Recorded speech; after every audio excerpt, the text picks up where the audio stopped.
अच्छे संबंध थे। आज भी संबंध बुरे नहीं हो सकते, मन में चाहे जो भी खटास हो। संतोष की बात करें, लगातार संपर्क में, बहुत अच्छा। हुआ क्या? सीजीएल की बात हम लोग करें, जिस दिन सीजीएल की परीक्षा थी, 9 साढ़े 9 के आस-पास सुबह में मैं मोबाइल ऑन करता हूँ मैं, उस दिन लेट से सुबह मैं उठा था।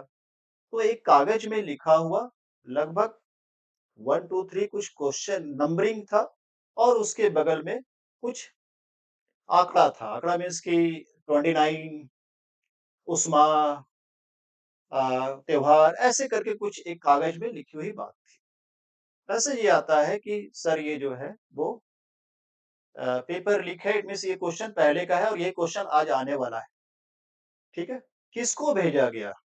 एक डीवाईएसपी को भेजा गया या गुरु से आप एक्सपेक्ट कर रहे हैं, शिक्षा से कि भाई एक शिक्षक से कि आपके गुरु हैं, एक्सपेक्टेशन क्या, उम्मीद क्या है? बहुत क्लियर कट आपको जो ऐसा लगता है मैंने रिप्लाई किया थी, आपको जैसा लगता है आप वही कीजिए, जो आपको सही प्रतीत होता है। ठीक है।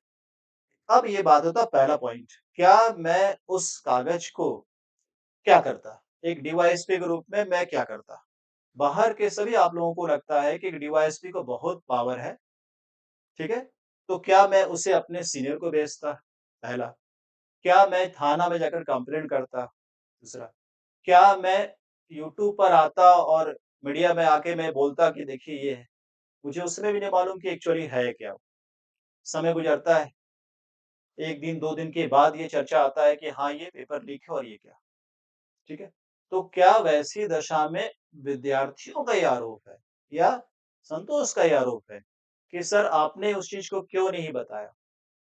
एक डीवाईएसपी के तौर पर मैं पहले दिन से ही सरकार ये मान रही है पेपर लीक नहीं है, नहीं है, नहीं है और आज भी यही स्टैंड है कि सर नहीं है, नहीं है, नहीं है पेपर। ठीक, मैं अगर सीनियर को भेजता, तो मुझ पर पहला आरोप लगता कि आपने र्यूमर फैलाने का प्रयास किया, पहला। दूसरा, मैं अगर यूट्यूब पर आकर बोलता कि ये क्वेश्चन पेपर लीक है, तो वैसी दशा में क्या होता एक डीवाईएसपी एक गजेटेड ऑफिसर के पद पर मैं बैठा हूँ, मेरे साथ क्या होता? ये ज़रूर आप अगर अपने आप को इमेजिन कीजिए। तीसरी बात, अगला जो ये आरोप है कि सर आपने सीआईडी को नहीं दिया। क्या सीआईडी की इंक्वायरी स्टार्ट हो गई थी? तो आपने मुझे भेजा, आपकी उम्मीद क्या थी? एक्सपेक्ट क्या कर रहे हैं आप मुझसे? कि आप गुरु को भेज रहे हैं कि पदाधिकारी को भेज रहे हैं? क्या एक डीवाईएसपी ये स्पष्ट हो सकता है कि हाँ, यही लीक है? जब आपको भेजने वाले लोग मुकर गए कि हमने आपको लीक क्वेश्चन भेज दिया था जो कि क्वेश्चन पेपर आउट था। तो वैसी दशा में आप मुझसे क्या उम्मीद करते? ठीक है?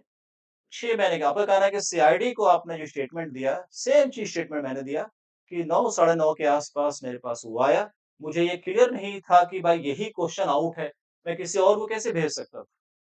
ये एक र्यूमर का पार्ट होता और एक अधिकारी होते हुए मैं र्यूमर फैला रहा हूँ, तो मेरे पर कितनी बड़ी कार्रवाई होती। 6 महीना या उसके बाद के समय में ये आता है कि आपने क्यों नहीं दिया सीआईडी को ये इन्फॉर्मेशन कि देखिए ये आया था, ठीक है? इस बीच में वाक़ई में मोबाइल से हमारा डिलीट हो जाता है या उस तौर पर भी मैं देता, तो ये मान के चलता मैं उस रूप में कि हाँ, जिसका ओरिजिनेट जहाँ से हो रहा है वही खत्म हो रहा है जो आपको साथ नहीं दे रहा है, तो क्या वाक़ई में ये उस रूप में होता जैसे संतोष ने काम किया? मैं भी उसी तरह से कि हाँ, मैं भी तैयार होता कि सरकार मेरे ऊपर कार्रवाई करे और मैं गैजेटेड ऑफ़िसर हूँ और अपने बाल-बच्चा, वाइफ़ और पूरी फ़ैमिली को दाँव पर रखकर मैं भी एक उस भूमिका में आता, जब इतनी सारी चीज़ें हो गई हाई कोर्ट और फलना-फलना उसके बाद भी हासिल कुछ नहीं हुआ। तो वैसी दशा में क्या वाक़ई मैंने कोई गुनाह किया और मेरी वजह से मस्ताना जेल गया? इस चीज़ को ज़रूर ध्यान दीजिए कि क्या वाक़ई में गया मस्ताना मेरी वजह से? सर आप मस्ताना जैसा क्यों नहीं हो पाए? मस्ताना अपने आप में संतोष यूनिक लड़का है, शानदार लड़का है, ऐसे क्रांतिकारी लड़का है, अगर आज के समय में ऐसे 2-4 वाक़ई पैदा हो जाएँ, तो बदलाव ज़बरदस्त होगा। लेकिन अगर मुझे नौकरी छोड़ना है। मैं सब कुछ छोड़कर त्याग कर मैं बोलूँगा और मैं भी तैयार हूँ कि जेल चला जाऊँ। तो एक मैं भी तैयार हूँ और जो आपको लगता होगा हाँ सर आप क्यों नहीं तैयार हुए? आपको भी जेल चला चला जाना चाहिए। इतना आसान नहीं है मेरे